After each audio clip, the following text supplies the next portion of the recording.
ভিডিওতে আমরা দেখেছি নাউন সম্পর্কে এবং নাউন সম্পর্কে আমরা যতটুকু পারি বিস্তারিত জেনেছি। এই ভিডিওতে আমরা চেষ্টা করব প্রোনাউন সম্পর্কে জানার জন্য। প্রোনাউন কি? আমরা সংক্ষেপে কেউ ছোট করে যদি আমরা বলি, প্রোনাউন হচ্ছে সেটা যেটা নাউনের পরিবর্তে বা নাউনের সপক্ষে যে শব্দগুলো আমরা ব্যবহার করে থাকি, অথবা নাউনের পরিবর্তে বা নাউনকেই বোঝাবে এমন জায়গাগুলোতে নাউনটাকে না ব্যবহার করে অন্য যে শব্দ আমরা ব্যবহার করি সেটাকেই প্রোনাউন বলে। এখন আমরা যদি এবার দেখি, এই যে এখানে যদি আমরা এই জিনিসটা এখানে সেটাই বলতেছে। যদি এর মিনিংটা আমরা একটু দেখি, যে নাউনের পরিবর্তে যে সকল পদ ব্যবহৃত হয় তাকে প্রোনাউন বলে। যেমন এই যে এখানে কয়েকটা আমরা দিয়েছি, I, we, you, he, she, they, it ইত্যাদি ইত্যাদি। এখন এরপরে আমাদের যে জিনিসটা জানতে হয় সেটা হচ্ছে যে ক্লাসিফিকেশন অফ প্রোনাউন। প্রোনাউনটা কত প্রকার? প্রোনাউনটা এইটা হচ্ছে একটা বিষয় যে প্রোনাউনটা ৮-৯ প্রকার। ৮ প্রকারে ধরা হয়, কেউ কোনো জায়গায় ৯ প্রকার। এটা ৮ প্রকার অথবা ৯ প্রকার যে কোনো একটা হতে পারে, এটা তেমন কোনো বিষয় না। যাই হোক, যতগুলো আছে আমরা জেনে নেব। ৮টা আমরা ৯টাই জানবো। ঠিক আছে, চলুন শুরু করা যাক। প্রোনাউনের প্রথমে যে প্রকারটা আছে সেটা হচ্ছে পার্সোনাল প্রোনাউন। আচ্ছা, যে প্রোনাউনগুলো আছে এক নজরে একটু দেখি। Personal pronoun, possessive pronoun, reflexive pronoun, interrogative pronoun, relative pronoun, reciprocal pronoun, demonstrative pronoun, indefinite pronoun and distributive pronoun. আসেন এবার এটার ডিটেলস জেনে নেওয়া যাক। প্রথমেই আমরা জানব পার্সোনাল প্রোনাউন সম্পর্কে। পার্সোনাল প্রোনাউন হচ্ছে কোনো প্রোনাউন যারা যখন কোনো ব্যক্তি বস্তুর নামের পরিবর্তে ব্যবহৃত হবে তখন তাকে আমরা পার্সোনাল প্রোনাউন বলতে পারি। যেমন হচ্ছে কি, I, you, he, she, they, we, it ইত্যাদি এরকম হইতে পারে। যেমন কি, I, you, they, he, she, it ইত্যাদি হইতে পারে। এখন এই যে দেখেন, আই, আমার একটা নির্দিষ্ট নাম আছে, আমার এই নামের পরিবর্তে আমরা একটা শব্দ ব্যবহার করতেছি, সেটা হচ্ছে কি আই। তোমার একটা নাম আছে, তোমার নামের পরিবর্তে আমরা ব্যবহার করতে পারি ইউ। আর একটা নাম আছে, তার নামের পরিবর্তে আমরা ব্যবহার করতে পারি হি। এই যে জিনিসটা, যখন কোনো নির্দিষ্ট যখন কোনো ব্যক্তি বস্তুর নামের পরিবর্তে কোনো প্রোনাউন আমরা ব্যবহার করি, সেই যে শব্দটাকে ব্যবহার করি সেইটাকে আমরা পার্সোনাল প্রোনাউন বলতে পারি। এরপর আছে পজেসিভ প্রোনাউন। পজেসিভ প্রোনাউন মানে হচ্ছে অধিকতর মূলত কিছু শব্দ যা দ্বারা আমার, তোমার, আমাদের, তোমাদের এ ধরনের অর্থ প্রকাশ করে বা দখলে থাকাকে বোঝায়, তাকে আমরা পজেসিভ প্রোনাউন বলি। আসলে বলতে পজেসিভ প্রোনাউন বলতে কি, রিফ্লেক্স করে নিজের কাছে যাওয়া। যেমন হচ্ছে কি, মাই, এই মাই মানে কি আমার, ইয়োর মানে কি তোমার, হিজ মানে কি তার।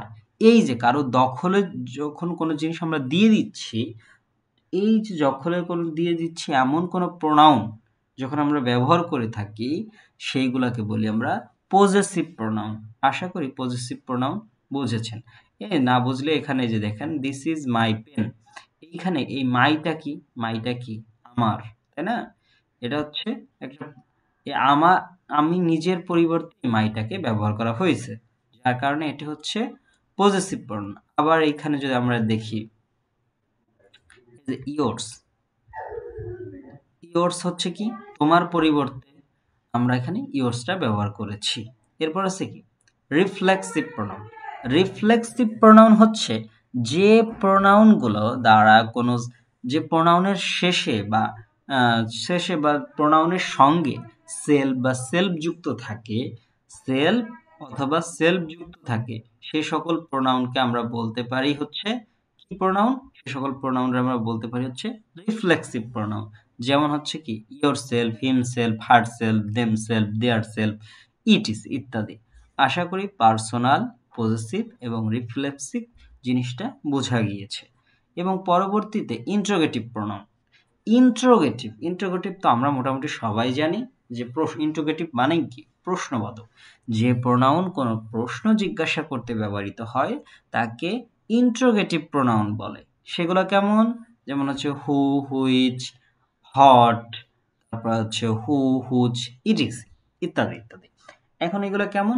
এই যে এখানে যেমন হু ব্রোক দ্য গ্লাস, এই যে হু কোন একজন ব্যক্তি, সেই ব্যক্তির পরিবর্তে আমরা ব্যবহার করেছি হু। পরে এখানে আবার হুম, তুমি কাউকে একজন পছন্দ করো, কিন্তু সে জিনিসটা কে, নামের পরিবর্তে আমরা হুম ব্যবহার করেছি। যখন এমন কোনো শব্দ আমরা ব্যবহার করে থাকি যে শব্দটা হচ্ছে জিজ্ঞাসা মানে প্রশ্ন জিজ্ঞাসা করার জন্য ব্যবহার করতেছি, তখন সেটাকে আমরা বলবো হচ্ছে ইন্টারোগেটিভ প্রোনাউন। এরপর আছে রিলেটিভ প্রোনাউন। রিলেটিভ প্রোনাউন হচ্ছে কি, দুইটা যে প্রোনাউন কোনো নাউন বা প্রোনাউনের পরে বসে পূর্ববর্তী নাউন বা প্রোনাউনকে নির্দেশপূর্বক দুটি ক্লোজকে যুক্ত করে তাকে রিলেটিভ প্রোনাউন বলে।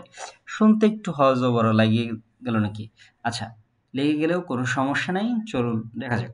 আসলে এমন কিছু প্রোনাউন আছে যে প্রোনাউনগুলো হচ্ছে ওই রকম ডাব্লিউএস কোশ্চেনের মতোই, বা দ্যাট হতে পারে, এরকম বেশ কিছু শব্দ আছে যেগুলো শব্দগুলো হচ্ছে বাক্যের মাঝখানে কানেক্টরের মতো ব্যবহৃত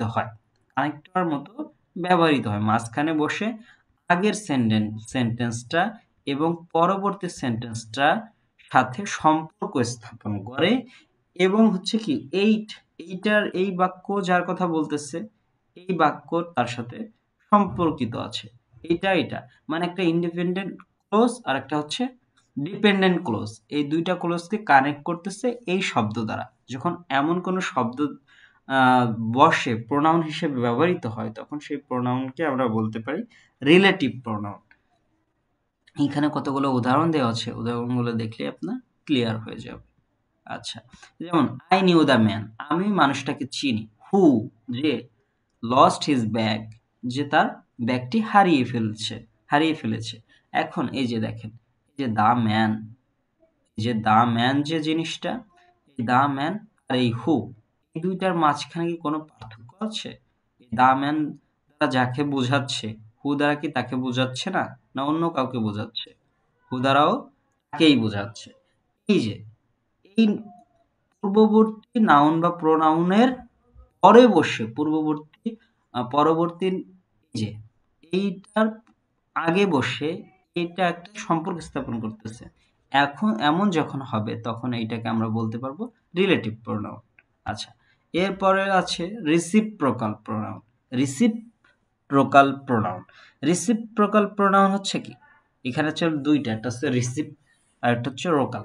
আচ্ছা, যে প্রোনাউন দ্বারা দুই বা ততোধিক ব্যক্তির মধ্যে পরস্পরকে বোঝায় তাকে হচ্ছে রিসিপ্রোকাল প্রোনাউন বলে থাকি আমরা। যেমন হচ্ছে কি ইচ অদার, অ্যান অনাদার, হ্যাঁ, মানে দ্বারা দুই বা ততোধিক ব্যক্তির মধ্যে পরস্পরকে বোঝায়, সবাইকে বোঝাবে, হ্যাঁ, তখন সেইটাকে আমরা বলবো রিসিপ্রোকাল প্রোনাউন। এবং এরপর আছে ডেমনস্ট্রেটিভ মানে হচ্ছে কি দেখানো। যে প্রোনাউন দ্বারা কোনো ব্যক্তি বস্তুর পরিবর্তে বসে উহা, এটি, ওটি, এগুলো, সেগুলো ইত্যাদি নির্দেশ করে তাকে ডেমনস্ট্রেটিভ প্রোনাউন বলতে পারি আমরা। যেমন হচ্ছে কি দিস, দ্যাট, দিস, দোস ইত্যাদি। এখানে দেওয়া আছে, আপনারা দেখলেই ক্লিয়ার হয়ে যাবেন। এবং এরপরে আছে ইনডিফিনিট, যেটা হচ্ছে ডেফিনিট না। যে প্রোনাউন কোনো ব্যক্তি বা বস্তুকে না বুঝিয়ে অনির্দিষ্ট ব্যক্তি বা বস্তুকে বোঝাবে তাকে আমরা ইনডিফিনিট প্রোনাউন বলবো। যেমন হচ্ছে কি অন, না, নো, এনিবডি, সামবডি, সামন, another, more, most, many, all, few, on, এমন অনেক কিছু হতে পারে। তারপরে যদি আমরা যাই সেটা হচ্ছে কি ডিস্ট্রিবিউটিভ প্রোনাউন মানে হচ্ছে ডিস্ট্রিবিউট মানে কি ভাগ করা, তাই না? যে প্রোনাউন দুই বা ততোধিক ব্যক্তি বা বস্তুর মধ্যে একটি ব্যক্তি বা বস্তুকে আলাদা করে বোঝায় যখন আলাদা করে বোঝায় তাকে আমরা ডিস্ট্রিবিউটিভ প্রোনাউন বলে থাকি। যেমন হচ্ছে ক্যান ডু ইট, যে কেউ এটা করতে পারে, যে কোনো একজন করতে পারে। Each of the man and woman is bound to obey the law, এই যে ইচ প্রত্যেকেই কিন্তু না। যে এই ম্যান অথবা ওমেন, এই মহিলা অথবা পুরুষ, এই যে মেন মহিলা এবং এই পুরুষ এবং মহিলার মধ্যে যে কোনো একজন এই আইনটি ভঙ্গ করেছেন, দুইজনে কিন্তু করেননি। যখন এমনভাবে বোঝায় তখন সেটাকে আমরা বলি ডিস্ট্রিবিউটিভ প্রোনাউন। এই ছিল মোটামুটি প্রোনাউনের কাহিনী। আর সবচেয়ে বড় জিনিস হচ্ছে কি, নাউন বা প্রোনাউন আমরা যেটাই বলি না কেন, এই নাউন বা প্রোনাউন মূলত সাবজেক্টের স্থানে ব্যবহৃত হয়ে থাকে, সাবজেক্টের স্থানে বসে থাকে, সাবজেক্টের স্থানে বসে। নাউন বা প্রোনাউন সব সময় ভার্বের আগে বসবে বা সাবজেক্ট হিসাবে ব্যবহৃত হবে, অন্যথায় সেইটাকে নাউন বা প্রোনাউন হিসাবে গণ্য করা হইবে না। এই ছিল মোটামুটি আজকের আয়োজন। পরবর্তী দিনের পার্টস অফ স্পিচের ভিডিওটি দেখার আমন্ত্রণ রইল। ধন্যবাদ সবাই।